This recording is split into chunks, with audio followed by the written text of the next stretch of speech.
the first time in a while.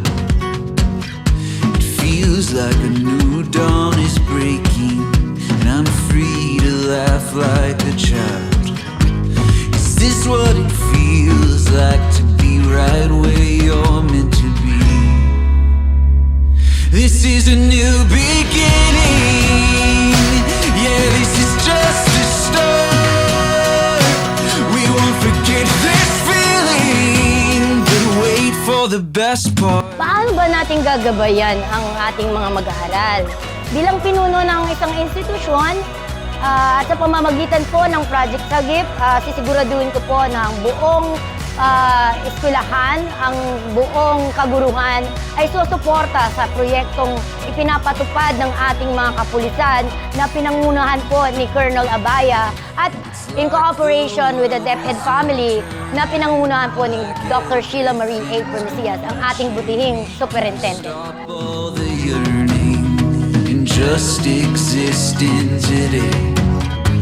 Is this what it feels? Maganda po sa amin ang project na to dahil magkakaroon kami ng karagdagang kaalaman patungkol dito at maiiwasan po namin ang matakot sa pag-alis sa bahay or sa paggala dahil alam po namin nagkakaroon kami ng proteksyon at hindi na po kami matatakot dahil nagkaroon ng ganitong project. Nagpapasalamat po kami sa inyo dahil nilungsad niyo po ang Oplan Sagip. As newly elected City Federated President, nandito kami para sumuporta sa Oplan Sagip na ipinopromote ng ating PNP together with SDO San Carlos City, Pangasinan.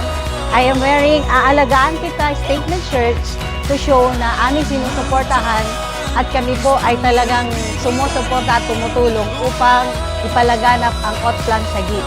Sa hanay po ng mga kaguruan, kami po ay natutuwa na meron pong programa ang PNP na pangalagaan at protektahan ng mga kabataan. Kaya kami po ay lalong umaasa na talagang protektado ang mga kabataan.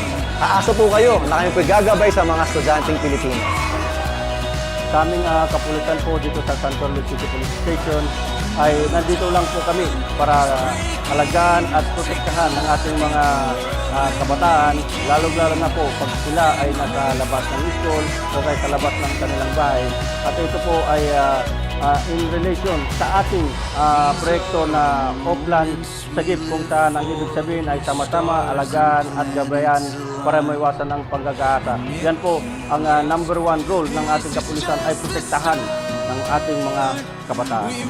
Start itong Oplan Sagip dahil sa pakikipagtulungan natin sa Philippine National Police na ang pangunahing mithiin ay siyempre maiwasan o maalis yung krimen ng panggagahasa. But we launched the statement shirts para maipakita sambayanan sa mga tao na talagang dapat kumilos na po tayo, kumilos na po ang lahat para sa magandang kinabukasan ng ating mga anak. So meron tayong mga statement shirts for our school children. We have the Ligtas Ako, which only means na kailangan nilang maging ligtas sa pang-araw-araw na pagpasok o pamumuhay nila. And we have Alagaan Kita for our parents na nagsisimbolo rin na dapat nang alagaan nila ang kanilang mga anak. And Gagabayan Kita para sa mga guro na talagang silang gagabay para sa magandang edukasyon nila. We have also Puprotektahan Kita for the PNP.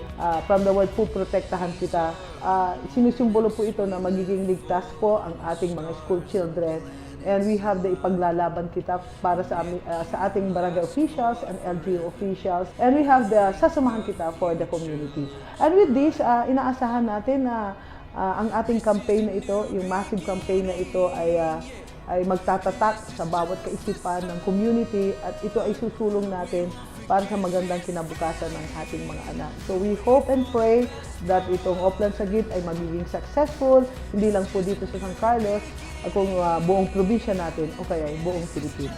So with that, maraming salamat sa lahat ng mga nakikiisa sa ating Oplan Sagip. Mabuhay po kayong lahat.